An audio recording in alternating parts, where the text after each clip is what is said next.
They say reading a book before you go to bed helps make you sleepier.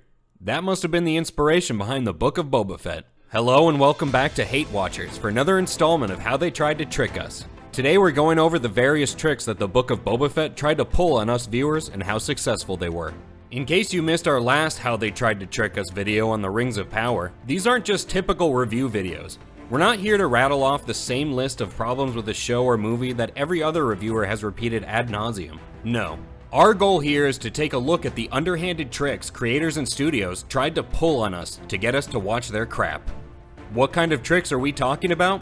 Well, there's a long and unfortunately ever-expanding list of tricks that studios are constantly trying. But these can range from hijacking an established IP with a built-in fan base, to spinning up manufactured media coverage, and all the way to weaponizing nostalgia to abuse longtime fans.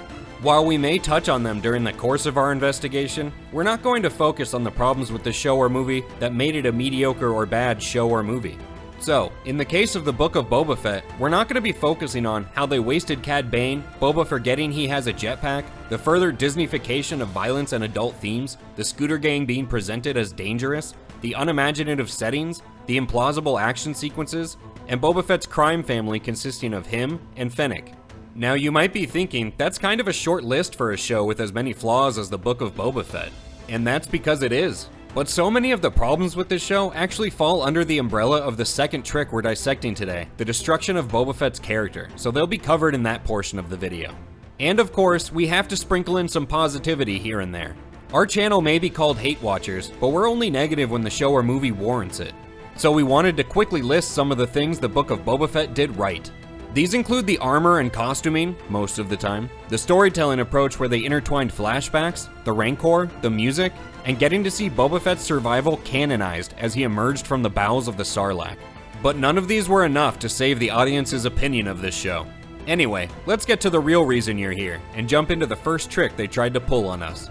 We have to start off right at the top with the blatant lie that was the title of this show. It was supposed to be the Book of Boba Fett. Not the Book of the Mandalorian, and Fennec Shand, and Baby Yoda, and the Tuskens, and Luke Skywalker, and the loser scooter gang, and sometimes Boba Fett. This character we all came to see was relegated to little more than a decoration for everyone else's story half the time. I mean, for Christ's sake, Boba Fett wasn't even in 2 episodes of his own show. We had a complete detour where Disney just threw in The Mandalorian Season 2.5. I can bring you in warm, or I can bring you in cold. And to add insult to injury, these were the best, most artfully produced and directed episodes of the season. Even the heroics at the end of the finale that saved the town and all its people were split between Boba, Mando, and Grogu. The last 2 completely overshadowed the ending of Boba's own story. So the goal with this trick was to get you to tune into Boba Fett's story, where they then intended to shove other characters' stories down your throat. But did this trick work? Well, unfortunately, yeah, it did work. Despite this season being utter garbage, the viewership for the season finale for the Book of Boba Fett actually surpassed the second season finale of The Mandalorian. You know, the one with the Luke scene.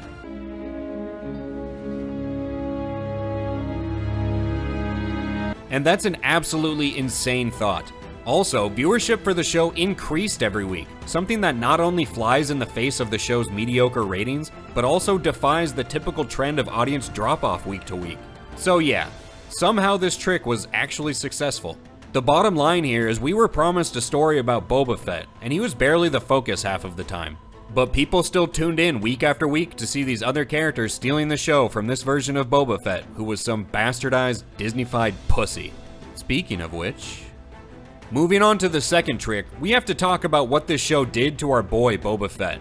Boba has been a fan favorite ever since 1978, even though he wasn't seen in a live-action Star Wars film until 1980, where he had 4 lines and was on screen for just about 6.5 minutes.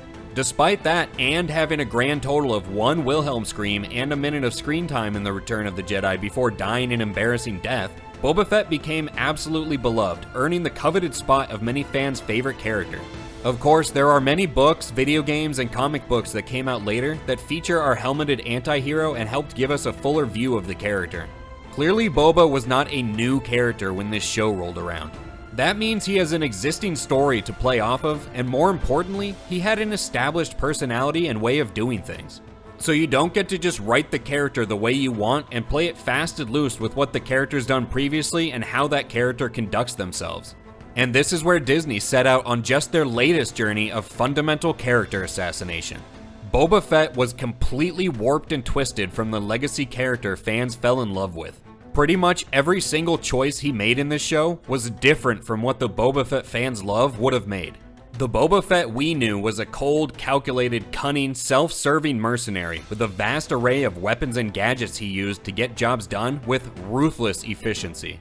Our Boba wouldn't accept backtalk like he does in this show. He wouldn't need nor demand respect from others. He wouldn't care about the law. He wouldn't care about anything or anyone. Our Boba wouldn't forget he has a jetpack. He wouldn't try and negotiate his way to the top. He wouldn't beg his rivals not to betray him, pretty please. He wouldn't choose to defend some bombed out building in the middle of town to, quote, stand together with the people of the city. He has a palace he can fight from. Our Boba wouldn't hesitate to finish off Cad Bane.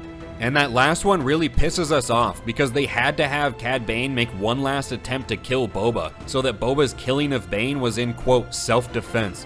Boba Fett can't just kill someone in cold blood. It's so Disney it hurts. Did you even Google who Fett was before you made this show, Disney? Or did you just do some market research focus groups and assume people would like anything you crapped out for us? The Boba we knew disintegrated his targets. He returned with a target's hands as proof of his kill. And he killed interrogation subjects once they were of no more use to him. Shit, less than a year earlier he was in the second season of The Mandalorian threatening to kill Baby Yoda just to get his armor back. So the Book of Boba Fett shouldn't have cute hugs with Grogu and Disney chase scenes with a rabbit droid around a kitchen. It shouldn't have tickle fights during battle scenes and tweens on bright, shiny, primary colored scooters acting tough. And there's an argument that very, very few, but still some, have made that goes something like, "This was his journey, bro. He changed, bro." Fans didn't want him to change. That's not why they're his fans to begin with. If you're going to take away everything people liked about him, then fuck him. Just leave him in the Sarlacc. We don't want him back in that case. The 1,000 years of painful torture and death at the bottom of that Sarlacc pit is preferable to Boba Fett being forced to wear fucking Mickey Mouse ears. He's better off dead and gone than in Disney's hands.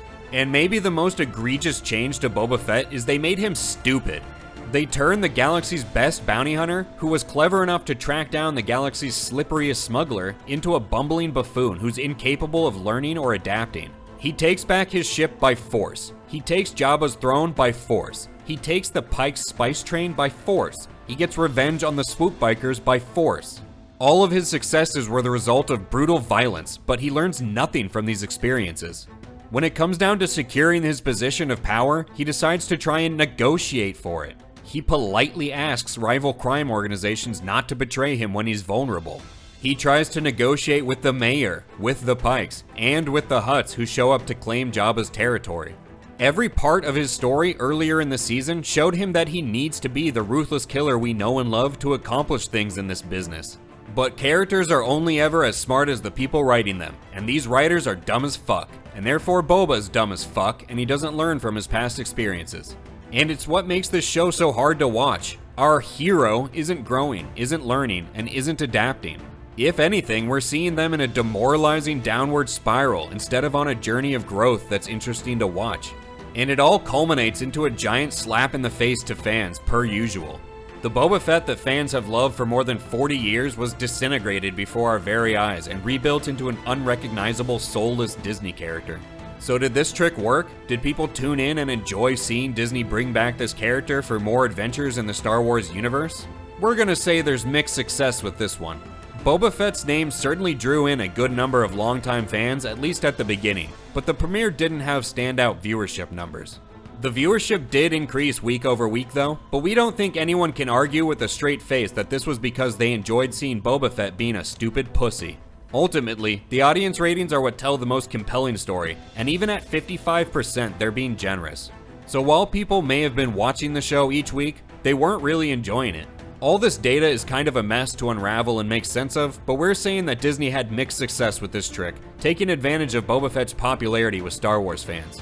And even though we got some alternate universe version of Boba, people still kept coming back each week. And in greater numbers. If you remember, we fans had every reason to expect the same Boba we were accustomed to, which leads us to our next trick. The third trick is in how Disney presented Boba Fett to us before the Book of Boba Fett started. The first time we actually saw Boba in live action during the Disney era, technically, was in episode 5 of the first season of The Mandalorian. Although that was just his boots and it wasn't confirmed to be Boba at the time. Side note, this doesn't make any sense now because Boba didn't even have his armor yet, but whatever. Anyway, we soon saw him again in the second season premiere of The Mandalorian and in the final 3 episodes of that season. And in that second season, was he desperate for other people's respect? Was he making stupid decisions? Was he trying to negotiate away from violence and appease his enemies? Fuck no, he wasn't. He was kicking ass. He was beating the dicks off of stormtroopers and shoving seismic charges up the Empire's butt. And the teaser for the Book of Boba Fett was no different. He blasted his way into the throne room of Jabba's palace, wordlessly gunned down Bib Fortuna, and swaggered over before wrenching Fortuna's fat ass off his newly won throne. That's the vision for Boba's own story that we were sold. Instead, we received this version of Boba that loved to take his helmet off and talk constantly, and avoid using violence to solve problems that would be very easily solved with violence. Jesus, Disney, you couldn't even keep the character consistent with his appearances from a year earlier. The goal with this one was to get people to check out the show in the first place, giving them the false belief that they were going to get to see the OG legacy character as we knew him before. So did it work? Well, it's a bit of a mixed bag on this one. The premiere didn't have eye-popping numbers relative to other top shows, but it still drew millions of eyeballs, and many of them were certainly drawn to the screen on the promise of seeing the jetpacking bounty hunter, launching missiles, firing knee rockets, and dropping seismic charges like we saw less than a year earlier in The Mandalorian. The bottom line is they sold us on the return of our beloved Boba, the booty-blasting badass bounty hunter, and left us with a piece of shit who forgets he has a jetpack, a crime lord who's averse to crime, a bounty hunter with a ruthless reputation who just wants to talk things out and asks politely for his rival crime syndicates not to betray him. On to the fourth trick. This one and the fifth trick that follows are not very strong tricks in particular for the Book of Boba Fett, but they're worth mentioning as they certainly were a part of the equation for viewers. And this fourth trick is the nostalgia factor. Any brand that's been around for 40 years and has 11 movies that garnered hundreds of millions of fans worldwide is going to be able to easily stir up feelings in viewers by simply slipping some member berries into their drink when they're not looking. So even setting the story somewhere like Tatooine, a planet many fans want to get the hell away from, is enough to get some viewers feeling warm and fuzzy under those twin suns. And Disney is well aware of that fact. While it wasn't a real focus of the Book of Boba, it was present on a small scale nonetheless. Beginning with the setting, Tatooine is riddled with nostalgia that the creators were hoping would distract you from the awful writing. For starters, Boba operated out of Jabba's palace, the setting for a number of memorable scenes from Return of the Jedi. We began the show in the Dune Sea inside the Sarlacc with the remains of Jabba's sail barge looming over it. Also, no Tatooine-themed trip down Memberberry Lane would be complete without seeing some Tuskens, even this PG Disney-fied version of Tuskens. And the same goes for Boba using Slave One that one time, Boba and Fennec dropping the seismic charge out of it, the flashbacks of him as a kid, the inclusion of Luke, Boba's iconic armor, all the way down to our pig bros, may they rest in peace.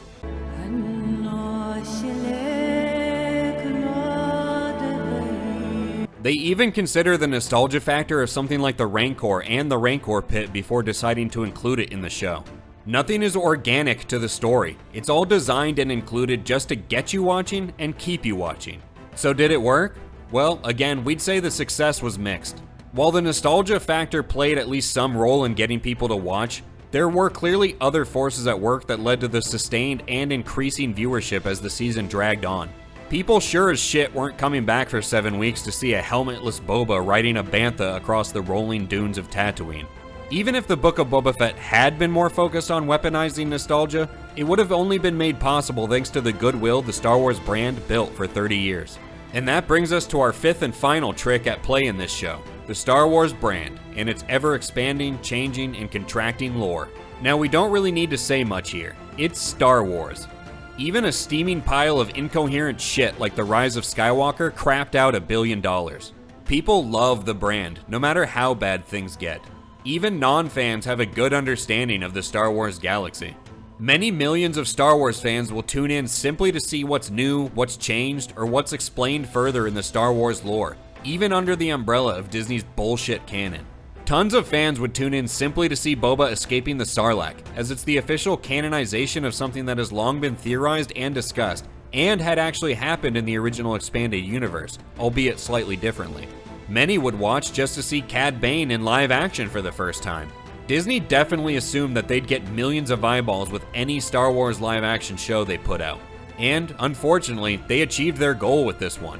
For big Star Wars fans, it's almost a requirement to watch these Disney shows, just to learn more about the galaxy they love and fill in gaps in the Star Wars timeline. So you'll end up with tons of viewers who aren't even liking the show. And to prove Disney's success with this trick, just ask yourself this question.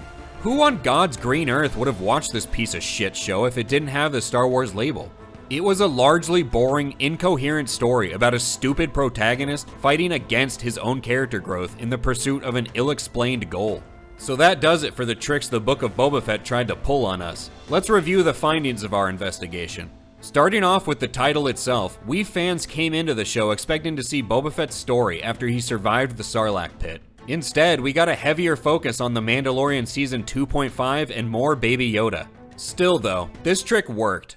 Even if more and more viewers tuned in each week to see Mando and Luke and Ahsoka and Baby Yoda, Disney still got you to watch the Book of Boba Fett. The next trick was the most egregious and disrespectful to fans. Boba Fett had his entire character assassinated and remade into a Disney-friendly, morally good pussy. While this trick was successful in getting people to initially watch the Book of Boba Fett, no one enjoyed following the story of the new and diminished Boba, who made stupid decisions and regressed as a character. And the audience scores prove that. The third and probably most blatant trick Disney tried to pull was how they presented Boba Fett to us in the run-up to his own show. He donned his armor once again and was quickly back to form, kicking ass and taking chain codes during his time in The Mandalorian. And as millions of viewers who initially gave the Book of Boba a shot soon found out, we were not going to be getting that version of Boba Fett. But the damage was done, and the trick worked to some degree with those millions of fans tuning in for the premiere, even if the numbers weren't overly impressive. Next up was the nostalgia factor, which Disney assumed would draw viewers and keep them feeling warm and fuzzy throughout the season. As mentioned, this wasn't a trick that Disney really focused on for the Book of Boba Fett, so it had a minimal impact on the viewership numbers, but an impact nonetheless. Lastly, we addressed the undeniable weight that Star Wars media carries and the legions of fans who will consume any Star Wars product put out, no matter how shitty. And those fans tuned in just as Disney hoped they would, as even though the numbers weren't eye-popping, millions still watched the entire season. Disney completely changed who Boba Fett is, and their desire to neuter him and make him family-friendly prevented them from even being able to tell a coherent story. Why would he stay and defend this bombed-out building of no importance? Why give up the spice trade and then continue fighting over the spice trade? This show was just such a mess. The 55% audience score on Rotten Tomatoes is really generous in our opinion. But let us know in the comments, what were your lasting opinions on the Book of Boba Fett? Any tricks they tried to pull that you think we missed? Up next in the How They Tried to Trick Us series, we have Halo and Kenobi, but those are the only ones on the list for now. Any suggestions on shows or movies that you think tried to trick fans in some way that we should make a video on? Let us know. Please consider dropping a like on the video if you liked it, and make sure to subscribe to the channel for future installments of the How They Tried to Trick Us series, as well as comedy reviews and breakdowns of current shows and movies. Thank you for joining us, and we'll catch you on the next one.